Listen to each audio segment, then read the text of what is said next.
Salam jumpa kembali dengan para suster misionaris klaris dari Sakramen Maha Kudus Indonesia. Pada kesempatan ini kami akan berbicara sedikit mengenai beberapa fakta yang ada dalam liturgi Kamis Putih yang mungkin kurang mendapat perhatian dari kita.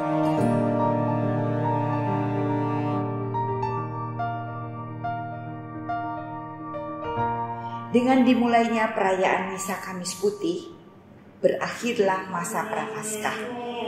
Maka warna yang digunakan adalah warna putih.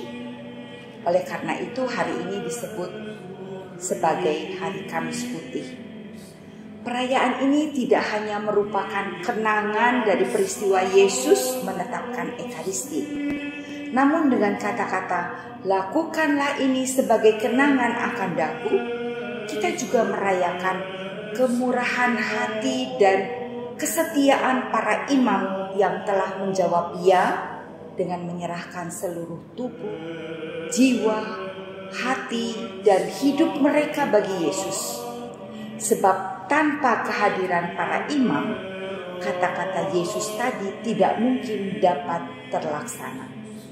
Maka pada hari Kamis pagi, jika memungkinkan, setiap keuskupan merayakan Misa Krisma yang dipimpin oleh uskup dan seluruh imam keuskupan tersebut sebagai konselebran. Mereka semua memperbaharui janji yang mereka ucapkan di hari mereka menerima tahbisan imam. Ini juga adalah wujud dari persekutuan yang erat antara uskup dan para imam sebagai pelayan Kristus.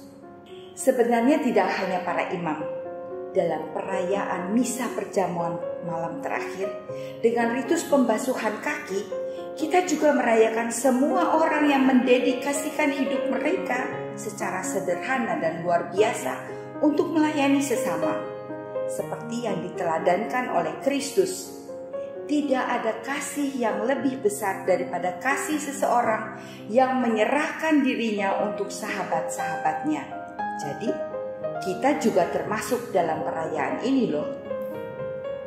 Misa Perjamuan malam terakhir dirayakan dengan dua suasana pesta yang agung karena sukacita Ekaristi itu sendiri dan suasana kesedihan karena malam ini dimulailah sengsara Tuhan. Malam di mana Yesus ditangkap, diadili dan disesah. Maka sejak perarakan masuk, kor dan umat menyanyikan lagu dengan meriah, dengan iringan musik. Kemudian dinyanyikan juga madah kemuliaan, sambil dibunyikan semua lonceng. Namun sesudahnya, lonceng dan iringan musik tidak lagi terdengar hingga perayaan malam Paskah. Dan suara lonceng pada waktu konsekrasi diganti dengan krotalus atau biasa juga disebut keprak atau kelotokan.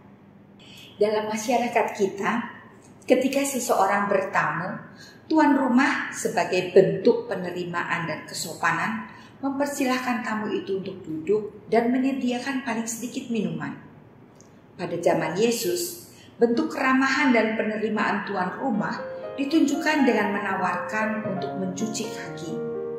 Di rumah orang kalangan biasa, tuan rumah menyediakan wadah berisi air agar tamu itu mencuci kakinya sendiri. Tapi jika tuan rumah itu adalah kalangan dari orang berada, biasanya mereka memiliki hamba yang akan mencucikan kaki tamu itu. Membasuh kaki adalah tugas seorang hamba. Jadi seperti kita tahu, pembasuhan kaki yang dilakukan Yesus pada perjamuan malam terakhir ingin memberikan teladan tentang pelayanan yang rendah hati. Namun selain itu, pembasuhan kaki yang dilakukan Yesus adalah tanda bahwa Yesus menerima kita masuk ke rumahnya, menjadi anggota keluarganya, menjadi bagian dari kerajaan surga. Alat yang terbuat dari kayu ini sebenarnya termasuk dalam jenis alat musik perkusi. Krotalus sendiri berasal dari bahasa Yunani krotalon, yang artinya derik. Jadi kalau kita mengetik di Google krotalus, Ya, yang akan keluar adalah jenis binatang ular, karena Crotalus itu sendiri adalah jenis ular. Alat ini berbunyi dengan cara diputar dan menghasilkan suara yang bisa dikatakan kurang nyaman di telinga. Selama pekan suci, di gereja kuno, alat ini digunakan untuk memanggil umat beriman datang ke perayaan Ekaristi. Maka tentunya diperlukan Crotalus yang besar dan kuat, ya, seperti contohnya yang ada di Katedral Pamplona, Spanyol.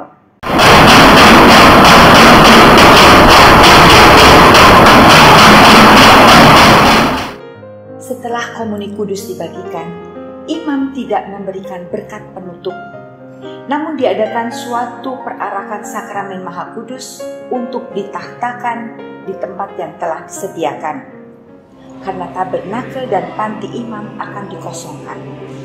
Sebagai simbol dimulailah malam sengsara Tuhan Yesus. Ini merupakan kenangan para murid menemani Yesus dari tempat perjamuan terakhir menuju ke Taman Getsemani. Jadi karena merupakan suatu perarakan dan bukan adorasi, maka seharusnya sakramen Maha Kudus tidak ditahtakan dalam monstran, ya, dan perarakan berjalan tanpa henti sampai tempat pentahtaan.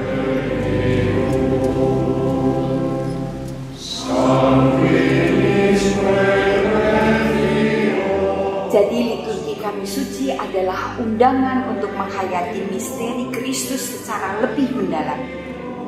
Untuk dapat mengenalnya, kita harus duduk semeja dengan Dia, tidak hanya sebagai penonton, tapi sebagai sahabat.